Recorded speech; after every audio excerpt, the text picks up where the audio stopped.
नमस्कार, मैं हूं शालिनी और आप देख रहे हैं केबी टाइम्स न्यूज 24। आइए बढ़ते हैं आज की बड़ी खबर की। यूपी में अखिलेश 50 से 60 सीट से ज्यादा नहीं देंगे। बिहार में दुर्गति के बाद राहुल मोल भाव की हैसियत में नहीं, बिहार चुनाव में कांग्रेस की दुर्गति हुई। 61 सीटों पर चुनाव में उतरी कांग्रेस 10% स्ट्राइक रेट से 6 सीट ही जीत सकी। कांग्रेस की यह दुर्गति यूपी में सपा के लिए परेशानी का सबब बन गई है। बिहार की तरह यूपी में भी महागठबंधन का सामना भाजपा के एनडीए गठबंधन के साथ होना है। बिहार में राजद की तरह यूपी में सपा का भी मूल जनाधार एमवाई समीकरण है। बिहार की तरह यूपी में कांग्रेस का खुद का अपना कोई खास वोट बैंक नहीं है। यही वह पहलू है जिसकी वजह से सपा यूपी में कोई रिस्क नहीं उठाना चाहती है। सपा के एक बड़े नेता का दावा है कि पार्टी यूपी विधानसभा में 340 सीटों पर चुनाव लड़ने की तैयारी कर रही है।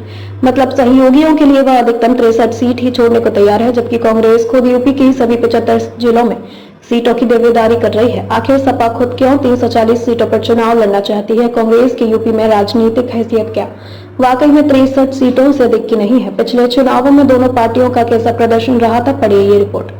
पहले पढ़ते हैं सपा 350 सीट पर क्यों लड़ना चाहती है। सपा ने 222 का यूपी विधानसभा चुनाव गठबंधन में लड़ा था। तब उसके गठबंधन में दो बड़े सहयोगी थे। पहला राष्ट्र लोक दल जिसे 33 सीटें मिली थी, दूसरा बड़ा सहयोगी सुभाषपा थी जिसे 17 सीट मिली थी। 10 अन्य सीटों में 5 अपना दल, शिवपाल की पार्टी को एक, महान दल को 2, जनवादी पार्टी राकपा को एक सीट समझौते में मिली थी। अपना दल कमेरा वादी की पल्लवी पटेल सपा की सिंबल पर लड़ी थी। शिवपाल की पार्टी का अब सपा में विलय हो चुका है। इस हिसाब से सपा सहयोगियों के लिए 50-60 सीट जोड़ सकती है।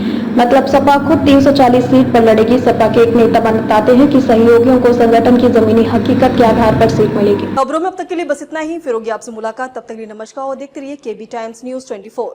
ऐसे ही लेटेस्ट अपडेट पाने के लिए हमारे चैनल को सब्सक्राइब करें और तुरंत नोटिफिकेशन पाने के लिए बेल आइकन दबाना ना भूलें। यदि आप हमें फेसबुक या इंस्टा के माध्यम से देख रहे हैं तो हमारे पेज को फॉलो जरूर करें। धन्यवाद।